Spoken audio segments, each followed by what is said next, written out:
The video, I just want to have a quick faff with something. So, I did vegetables and cheese sauce.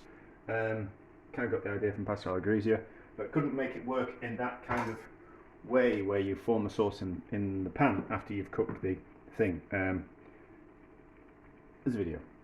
So, but I wanted to see how cheesy I could make the cheese sauce that I kind of made. So, I'm going to have another go. So, I think the roux that I use is going to stabilise it. So we've got 3 tablespoons worth of the cooking liquid, and then we've got, what's that, 2 teaspoons worth of roux. So we need to cook those together so that thicken up, and then we're going to add lots of cheese. So we'll see how this thickens that up. So that's thickened that up considerably, so I want some more sauce in there. So the scales aren't working. Well, they are, but they're, oh no, gone off now. I don't know, I need some new scales. They get a lot of use, so I tend to go through the scales kind of quite quickly, or batches in scales kind of quite quickly.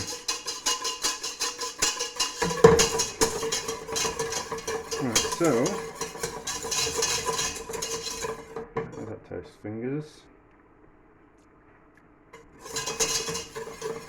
Tastes pretty good already. So then we need to see how much cheese we can get away with adding. That wants to be really kind of hot because we want to melt the cheese. So the pan wants to be hot and the sauce wants to be hot, well the roux, because that's the liquid that the vegetable is kind of cooked in. So it needs to be hot, so it's hot enough to melt the cheese. So that's okay. So we need to turn it off when we're going to add the cheese. And then there's 100 grams worth of cheese here, which is the hard Italian cheese, just a cheap one from the supermarket. So let's not use a whisk, let's use a spoon maybe. So let's add half that, which would be about 60 grams, something like that. That's about 60 grams. So let it melt. Will it form a really cheesy sauce or will it split?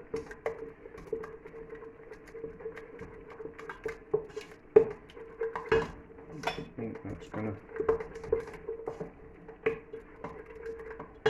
split. Let's add a bit of more liquid to it. I need to put a hand blender in there. But this is just me faffing around as always. Let's get the whisk in there.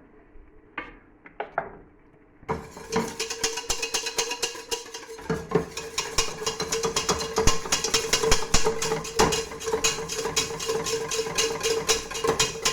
think that'll clump up when I put the vegetables in.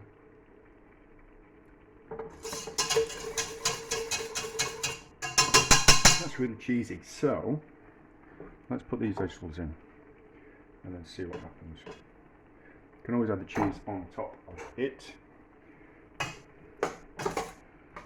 Of course the alternative is just to buy some cheese sauce granules from the supermarket.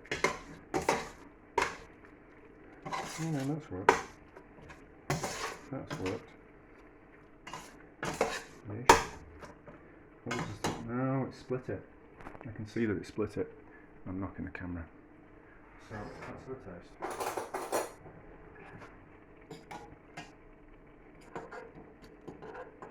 So I think there needs to be a certain amount of roux in it. I've split it. No, it's not looking so bad.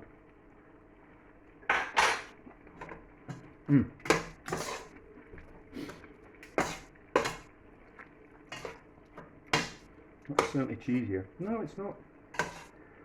It's just that the liquid's coming out of the... No, it's... God, I need glasses. I really do need some glasses. So it's not... Yeah, it split it. It split it. So there's certain need... So from this experiment we can know that there needs to be a certain amount of roux in the cheese sauce. So you can only put so much cheese in a cheese sauce before it splits. which is what's happened there. So, but not to worry, it's just split it. No, it's not down to the heat. I think that's just down to the fact that there's just too much cheese in there. But anyway, not to worry. Let's add more cheese.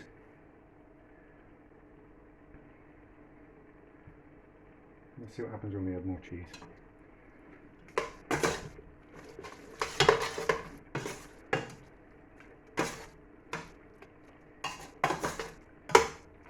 No, it's not enough heat to melt it, and so it looks like it's split it.